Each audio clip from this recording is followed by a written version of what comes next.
ओम निंबाळकरचा उल्लेख मी सोंगाड्या असा केला. तो सोंगाड्या आहे. तुम्ही त्याला समोर बसवता, त्याचे कागद मंजूर करता. हा घटनेशी द्रोह आहे देवेंद्र फडणवीस.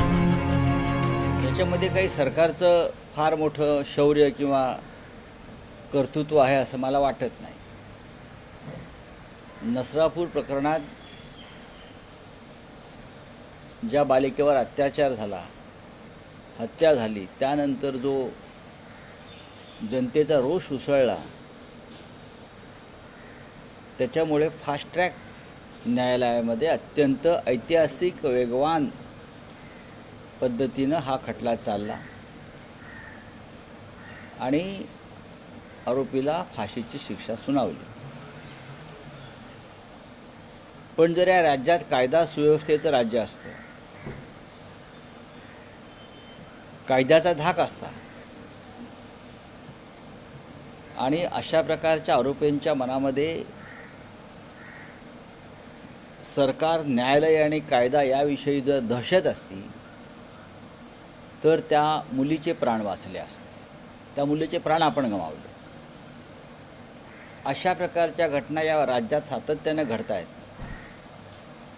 आणि दुर्दैवानं अशा घटना घडल्यावरती आपण जागे होतो, सरकार जागं होतं आहे. त्याच्यामध्ये जर काही सुधारणा सरकार करणार नसेल तर त्या लहान मुलीचं बलिदान हे वाया गेलं असंच म्हणावं लागेल.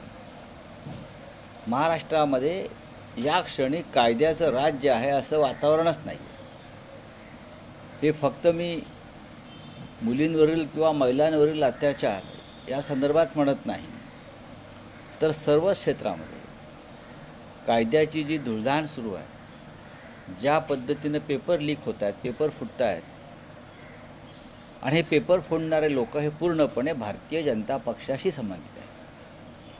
मग नीटचे पेपर लीक करणारे असोत, CETचे पेपर लीक करणारे असोत, काल TETचे पेपर लीक करणारे असोत, ही सगळे धागेदोरे हे भारतीय जनता पक्षाच्या कार्यकर्त्यांपर्यंत आणि नात्यागोत्यांपर्यंतच पोचत आहेत. हा गांभीर्याने विचार करण्याची वेळ आली आहे. जो पक्ष रामद्रोह करून राम मंदिरातल्या दानपेट्यांचा अपहार करतो, त्याच पक्षाचे लोक विद्यार्थ्यांच्या भवितव्याशी खेळत आहेत. एक लक्षात घ्या, रावणामध्ये अनेक दुर्गुण असतील, पण रावणानं कधी दानपेट्या लुटल्या नाहीत. बरं, रावणामध्ये अनेक दुर्गुण असतील, पण रावणानं कधी दानपेट्या लुटल्या नाहीत. पण हे राम भक्त जे आहेत, स्वतःला म्हणवणारे सो कॉल्ड, ज्यांनी गेल्या काही महिन्यामध्ये 66 वेळा दानपेट्या लुटल्या. महमूद गझनवीनं सोमनाथ मंदिर 17 वेळा लुटला असं इतिहास सांगतो. पण भारतीय जनता पक्षाच्या लोकांनी 66 वेळा अयोध्येत राम मंदिर लुटलं, याचीसुद्धा नोंद इतिहासात व्हायला पाहिजे. आणि ती नोंद भारतीय जनता पक्ष जो नवीन इतिहास लिहितो आहे त्यात ती असायला पाहिजे. कायद्याचं भान राहिलं नाही अशा वेळेस आणि कायद्याच्या कचाट्यात हे लोक अडकत नाहीये. त्यामुळे नाही, कायदा यांच्यासाठी नाहीच आहे, कायदा विरोधी पक्षाच्या कार्यकर्त्यांसाठी आहे. कुठे आहे कायदा? सत्ताधारी लोकांनी किती बलात्कार करावेत, किती लुटमार करावी, किती देश लुटावा, संसदीय आणि विधिमंडळातल्या कायद्याचं उल्लंघन करून पक्षांतरं करावीत, कायदा त्यांच्यासाठी नाहीच आहे.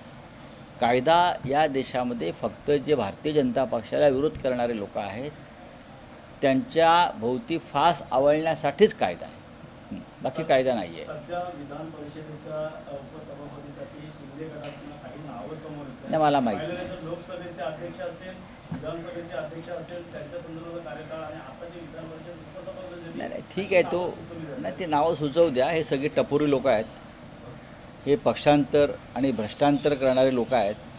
त्यांना कुठल्या पदावरती बसवून त्यांना प्रतिष्ठा द्यायचा प्रयत्न सुरू आहे. हे सगळे जे नावं येत आहेत, मी काय नावं बघितली नाहीत, ह्यांनी एका पक्षात निवडून येऊन दुसऱ्या पक्षामध्ये प्रवेश केलेला, त्यांच्यावरचे खटले प्रलंबित आहेत या संदर्भात, आणि तरीही त्यांना तुम्ही सभापती, उपसभापती, मंत्री करणार असाल तर कुठला कायदा आहे तुम्ही मला सांगा. काल देवेंद्र फडणवीस यांच्यासोबत बैठक झालेली आहे. ओमराजे निंबाळकर असेल, सावंत असेल, निलेश देशमुख असेल, विकास कामासाठी भेट घेतल्याची माहिती समोर येत आहे. आतापासून गाठी त्यांनी खरं बोललं पाहिजे. ओम निंबाळकरचा उल्लेख मी सोंगाड्या असा केला, तो सोंगाड्याचा आहे. आणि मला आश्चर्य वाटतं आहे देवेंद्र फडणवीस यांचं, विरोधी पक्षात असताना त्या खासदारांना तुम्ही भेटी देत नाही, त्यांनी आणलेल्या विकास कामांच्या कागदावर तुम्ही चर्चा करत नाही, पण एखाद्याने पक्षांतर केलं की तुम्ही त्याला समोर बसवता, त्याचे कागद मंजूर करता. हा घटनेशी द्रोह आहे देवेंद्र फडणवीस, आणि म्हणूनच त्याची कर्माची फळं तुम्हाला जी मिळत आहेत. ऑपरेशन देवेंद्र जे सुरू झालं आहे, उद्धवजीने सांगितलं ऑपरेशन देवेंद्र सुरू झालं आहे देशात. काही काळापासून देवेंद्र दिल्लीत जाणार, देवेंद्र दिल्लीत जाणार, उच्च पदावर जाणार, या चर्चांना आता पूर्णविराम मिळालेला आहे. तर याच त्यांच्या वर्तणुकीमुळे, याच त्यांच्या वागणुकीमुळे आता देवेंद्र महाराष्ट्रात तरी राहतील का नाही त्यांच्या पदावर, अशा प्रकारचं रहस्यमय वातावरण मिंध्यांनी निर्माण केलं आहे. ही अत्यंत गंभीर गोष्ट आहे. आणखी कुठेतरी ताकद वाढत चालली आहे आणि त्याच हा? खासदाराला ज्या खासदारांनी पक्ष बदलला त्या विभागात जनमत चाचणी व्हावी अशी मागणी देखील आता केली जाते. मनसेकडून देखील अशी मागणी केली. नाही नाही, त्यांचे राजीनामेच घेतले पाहिजेत कायद्यानं. ते डिस्क्वालिफाय, बरं का, ते डिस्क्वालिफाय व्हायला पाहिजेत कायद्यानं. जो घटनेतलं जे कलम 10 आहे, शेड्यूल 10 ज्याला आपण म्हणतो, त्यानुसार पक्षांतर विरोधी कायद्यानुसार त्यांची खासदारकी रद्द व्हायला पाहिजे असं घटना आणि कायदा सांगते.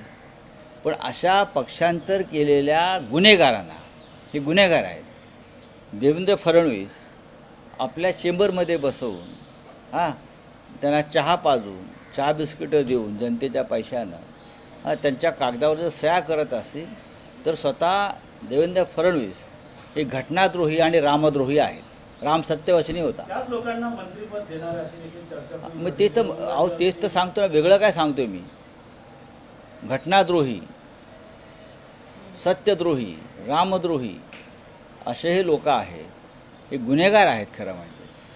ओम निंबाळकरांपासून सगळे लोक हे राज्याचे आणि जनतेचे गुन्हेगार आहेत. आणि अशा गुन्हेगारांना तुम्ही पदं देणार असाल, निधी देणार असाल, पक्ष बदल आधी का नाही दिलात? तीच जनता होती आणि तेच खासदार होते ना, मग आधी का नाही दिला? तुम्ही कोणतं राज्य चालवताय? हे घटनेचं राज्य, कायद्याचं राज्य नाही आहे महाशय. आणि याची किंमत ह्या सगळ्यांना चुकवावी लागेल.